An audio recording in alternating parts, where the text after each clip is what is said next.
Assalamualaikum warahmatullahi wabarakatuh.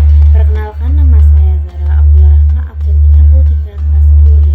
Di sini saya akan menjelaskan materi tentang sejarah Islam di Indonesia. Sejarah Islam di Indonesia dibagi menjadi dua, yaitu teori masuknya Islam ke Indonesia dan jalur masuknya Islam ke Indonesia.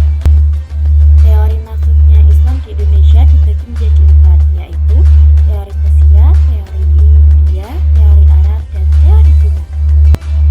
Yang pertama, teori Persia. Teori ini menyatakan bahwa Islam masuk ke Indonesia melalui barat datang dari Persia atau Iran.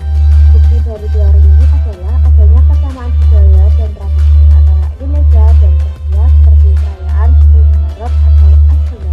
Yang kedua, teori India atau Gujarat.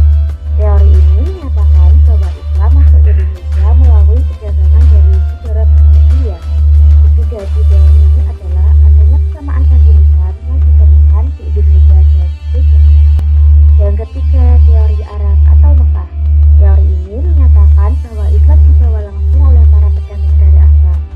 Teori ini didukung oleh fakta bahwa mayoritas Muslim di Indonesia menganut mazhab Syafi'i yang juga merupakan mazhab yang dominan.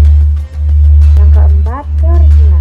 Teori ini menyatakan bahwa Islam masuk ke Indonesia melalui para pedagang Muslim Cina.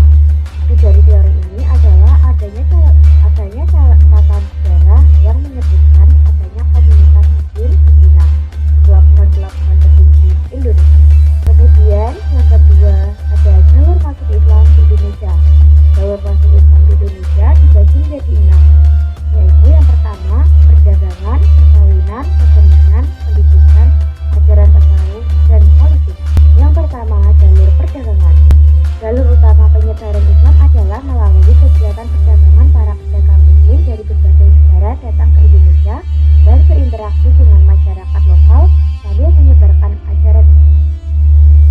Yang kedua, jalur perkawinan. Pernikahan antara pedagang Muslim dengan wanita lokal juga menjadi salah satu penyebaran Islam melalui perkawinan. Nilai-nilai dan ajaran Islam mulai diterapkan dalam keluarga. Yang ketiga, jalur kesenian. Kesenian seperti wayang, gamelan, dan sastra juga digunakan sebagai media untuk menyebarkan ajaran Islam. Contohnya, Sunan Kalijaga menggunakan wayang untuk menyampaikan pesan-pesan Islam. Yang keempat, jalur pendidikan. Pesantren menjadi pusat pendidikan Islam yang penting di Indonesia. Pesantren, para santri belajar tentang agama Islam, bahasa Arab, dan ilmu-ilmu lainnya. Yang kelima, jalur tasawuf. Ajaran tasawuf menekankan pentingnya mendekatkan diri kepada Allah melalui berbagai cara seperti zikir dan meditasi ajaran. Ajaran ini sudah diterima oleh masyarakat Indonesia yang sudah memiliki tradisi spiritual yang kuat. Yang keenam, jalur politik. Pengaruh-pengaruh politik juga berperan dalam penyebaran Islam. Kerajaan-kerajaan Islam seperti Demak dan Mataram Islam. Islam memiliki peran penting dalam menyebarkan Islam di wilayah kekuasaan mereka. Indonesia dibagi menjadi 8, yaitu Sultan Malik Al-Saleh, Sultan Malik Al-Zahir, Sultan Alauddin Riayat Shah, Sultan Alauddin, Sultan Zainal Abidin, Syekh Nawawi Al-Bantani, Syekh Hamzah Fansuri, dan Wali Songo. Yang pertama, Sultan Malik Al-Saleh, Sultan pertama dari Kerajaan Samudra Pasai yang merupakan kerajaan Islam pertama di Indonesia. Yang kedua, Sultan Malikan Az-Zahir, penguasa Kerajaan Samudra Pasai setelah Sultan Malik Al-Saleh. Yang ketiga, Sultan Alauddin Riayat Shah, salah satu Sultan Aceh yang terkenal. Yang keempat, Sultan Alauddin. Sultan Alauddin merujuk pada beberapa penguasa penting dalam sejarah. Yang paling terkenal adalah Sultan Alauddin Riayat Shah dari Malaka, penguasa pertama Malaka yang memeluk Islam. Yang kelima, Sultan Zainal Abidin, penguasa Ternate pertama yang mengadopsi gelar Sultan dan dikenal sebagai peletak dasar Islam.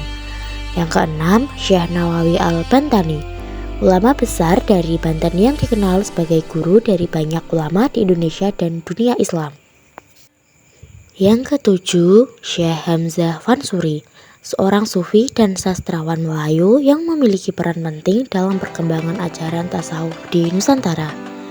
Dan yang kedelapan, Wali Songo, 9 wali yang sangat dihormati di Jawa karena peran mereka dalam menyebarkan Islam. Mereka menggunakan berbagai cara, termasuk seni dan budaya lokal untuk menyampaikan ajaran Islam.